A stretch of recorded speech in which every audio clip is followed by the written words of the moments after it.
All right, well, as bad as you may have thought Raw was, you ain't seen nothing yet, my friend. Stampede was worse. Holy shit, that show was bad. Stampede was worse. So, show begins. We've seen a lot of old wrestling shows on the WWE Classics. We've seen a lot of funky old school special effects. Mm-hmm. The opening sequence for Stampede Wrestling is still shots with no sound, Nope. no music, no dialogue. It is silent. Yep. And it shows guys wrestling, and it says, like, promoted by Stu Hart, hosted by Ed Whalen. There's like 4 of these screens. And then it starts, and there's a match going on. So Ed Whalen told us who was wrestling. He had to tell us over and over again. It was a lot of work to figure out who was who. We finally determined it was the Samoan Alo Leilani teaming with Gama Singh versus Sandor Novak and the Englishman John Foley, or, as Whalen referred to him, the old fish peddler from Liverpool. Yeah. They had a terrible match. Just appalling. They had the heat on Gama Singh. The heels fucked up a double clothesline that I'm pretty sure was seriously the worst blown spot I've ever seen. What happened was they both whipped the dude into the ropes, and one of the heels goes for the double clothesline, but the other heel is actually walking towards the corner. He's leaving. So the first heel grabs his arm so that one is facing forward and one is facing backwards, and he yanked him into the double clothesline. Yes. You're overlooking the spot, too, where Novak goes to get in the ring, and the ref was trying to block him. It had been a legal tag, but the ref was so badly in his way that it had to be intentional. So, yes, they whipped in for a double clothesline, and one of the guys then turned to leave and got yanked back. How do you forget what the spot is when you throw these fuckers together? Maybe he's I don't know, his time clock had been punched. He was off the clock. So, the Samoan Alo Leilani got the hot tag. He showed some fine babyface fire, which is almost exactly the words Ed Whalen used. He had a jumping headbutt and won. It was terrible. So then we got a John Foley promo. He was managing a man who I believe was named Katja Gugu. They were zoomed in here on the ring. The ropes appear to be covered in velvet. I can't imagine that's true, but I really, really hope it is. It appeared to be velvet to me. So, and not Velvet Sky. No, the actual fabric. Then we had a match. Keith Hart versus the General. The General. Now, as god-awful as this match was, it was worth it for what happened. Well, let's start with Keith. Keith had that 70s kind of longish hair look with the sideburns and the solo stash. I have never seen a wrestler who looked more like a guy in his underwear than Keith Hart in this match. Powder blue trunks, no knee pads, short black boots that may as well have been socks. That's it. And just a skinny, hairy guy. Just looked like he had walked out of his house to pick up the Sunday paper and accidentally got locked outside. And ended up on the set of a porn shoot.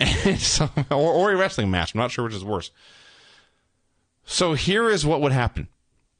Keith would put up his dukes. The General would back off. Yes. They would engage in action for 20 seconds. Keith would let him up, and then he'd put his dukes up again. And the General would hide again for 10 goddamn minutes. That's all that happened. That is all that happened. They were stalling 10 minutes into the match. So you go through all this. The match is going fucking nowhere. Nothing is happening. There is no story. There is no build. There is no heat. There are no spots. And 10 minutes in, suddenly the screen just fades to black. It was so shitty, they did not even bother to show the finish. Yep. They just called a halt to it. Yep. Afterwards, we got a Keith Hart promo. Everyone needs to understand this fully. They had a god-awful match, and they aired like 8 god-awful minutes of it, and then they just faded to commercial, and when they came back, the match had ended. Yeah. And they explained what happened. Keith won with a figure 4. That must have been one awful finish. You know what I mean? I can't even conceive of how bad the finish must have been. My only other thought is that, and this is if it was a live show and the guys completely missed their cue, It's and they impossible. had to go to commercial. It was not a live show. Oh, there you go. Couldn't have been. Then it just sucked. So Keith cut a promo with his tag team partner Hubert Gallant, talking about defending the tag belts they had. He said, "With Hubert's skill and my desire, we'll be okay." And they interviewed a man who I could have sworn was Stu Hart. It was not. I can't believe there's somebody else out there who looks like Stu Hart, or did. It was an Irishman named Paddy Ryan. He was talking about how great his sleeper hold was. I believe Leo Burke also used a sleeper. He wanted to see whose was best. Then he's told us that his sleeper hold was called the Irish Lullaby. Yeah. That's a fantastic name for a sleeper hold used by an Irishman. That's great. I love that. I want to see whose sleeper hold is the best. Who can put people to sleep fastest? Because there's so many intricacies with the sleeper hold. Of course. Norman Frederick Charles III versus Dynamite Kid. Ed Whalen referred to this match as, and I quote, a classical gas. Was this the one where he said that currently Dynamite is the giver? No, that's still to come. Believe me, I wrote that one down. Okay. We'll get to that. We had, yeah. Dynamite just did a bunch of spots. Dynamite was like, it was like... He was from Mars, essentially. Mars is like from the future. Yeah. Like No Orlando one- Jordan's time machine sent Dynamite Kid back from the mid-90s to 1978. It's just like, it was weird. It's like Roger Rabbit. It's like a human in there with cartoons. It was. And he was wrestling Norman Frederick Charles III, who could not keep up with Dynamite, and so Dynamite would just grab him and throw him around. Shoot monkey flips. Flipping him over. Yes, Dynamite was always awesome, if you were wondering. He ended up with a bloody nose somehow, so he stomped the fuck out of poor Norman Frederick Charles III. And then for the finish, now keep in mind, we had just watched a match with Keith Hart that was all about putting your dukes up. And then we watched this match where the finish is Dynamite is whipped into the corner. He does the handstand, and Norman Frederick Charles runs under him. And Dynamite does the O'Connor roll, rolls him up for the pinfall. The place goes, it exploded. Mm-hmm. Yes, this was like something from science fiction. This was not just the best wrestler on the show. This is a guy doing stuff that no one else could even comprehend doing. And Dynamite is a young, skinny, fresh-faced youngster. Was skinny. You wouldn't even believe this is Dynamite Kid. It's amazing. So then we got a bloody-nosed Dynamite Kid promo. He basically said he wanted a shot at Nelson Royal's junior heavyweight world title, and he'd have to beat the top guys to get it. We had a taped fist match. Oh, my. This was where I was... Hubert Gallant versus Sakuraba. I think ass over tea kettle. this match was 47 minutes long. This match was I don't even know what to say. Like, this set This new was standards. no good.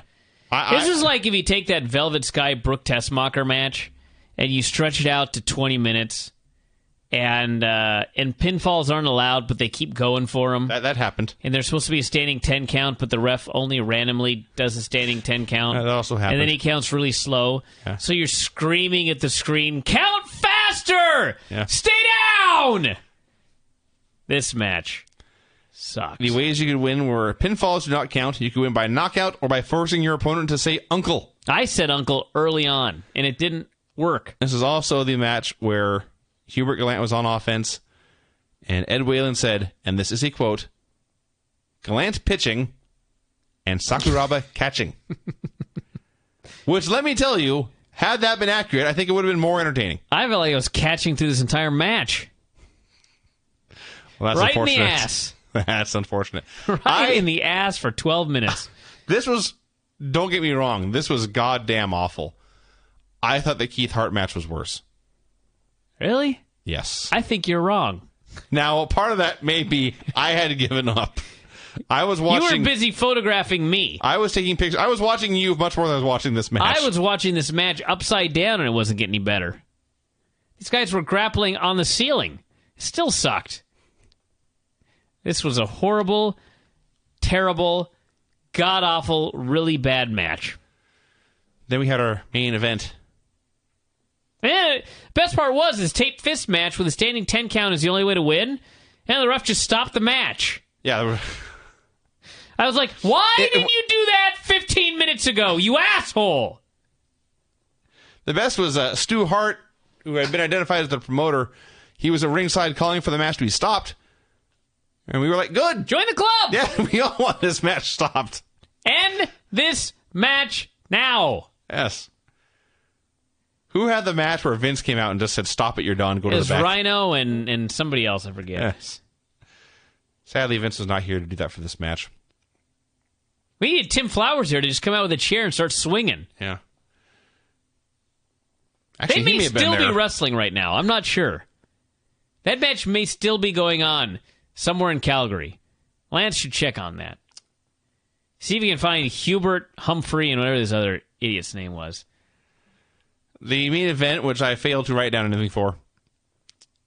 Katja Gugu versus Leo Burke. Katja Gugu. He had a different name. In fact, I looked it up. And I have since erased it. I like Katja Gugu. Jimmy Banks is his real name, but that is also the name of a football player. Here we go. Jimmy Banks, Online World of Wrestling. The picture of him, the picture from backstage, apparently before a show, looking much, much cooler than he did on this match. He was Casa Vubu. Managed by J.R. Foley. Died of heart failure in his late 20s. That sucks. It does suck. Well, in this match, he was wrestling Leo Burke. And John Foley, the old fish peddler from Liverpool, he was suspended in a cage above the ring. And I am used to, when guys are in cages, they will someone will come and lower the cage, or they will drop a weapon into the ring and they'll be foiled. No. John Foley was put in a cage so he could not interfere, and that motherfucker did not interfere. Well, it wasn't over the ring either. It was like way off over the cheap seats. Yes. He could have dropped concessions, maybe. So, they had their match. It was better than Hubert Gallant. Leo Burke won with the sunset flip. That's all I got.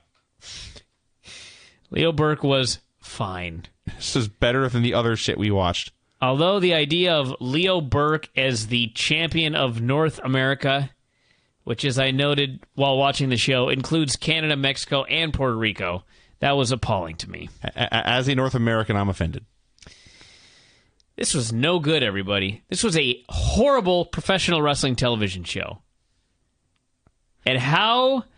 Now it makes sense when I read in Brett's book about how there were periods where Stu was in poverty. Yeah. That doesn't surprise me running shows like this. Show sucked. Anyway. I'm looking over here at previous names for Jimmy Banks. We had Sweet Man Jimmy Banks, Sugar Bear Brown, JoJo Andrews. Sugar Bear Brown, that same dude? That's what it says. How about that? And then from the list of names that absolutely would not fly in 2012, 8-Man Andrews. Yeah, unfortunate. Unfortunate. That was Stampede, everybody. If I have to hear somebody tell me that this was, in fact, a great television show and this was classic Stampede, I will cancel some subscriptions. This show sucked. I've watched a lot of classic wrestling. I've seen the good and the bad and the ugly, and this fell into the ugly category. So anyway, y'all, that's going to do it for today's eclectic show. We are going to wrap it up here.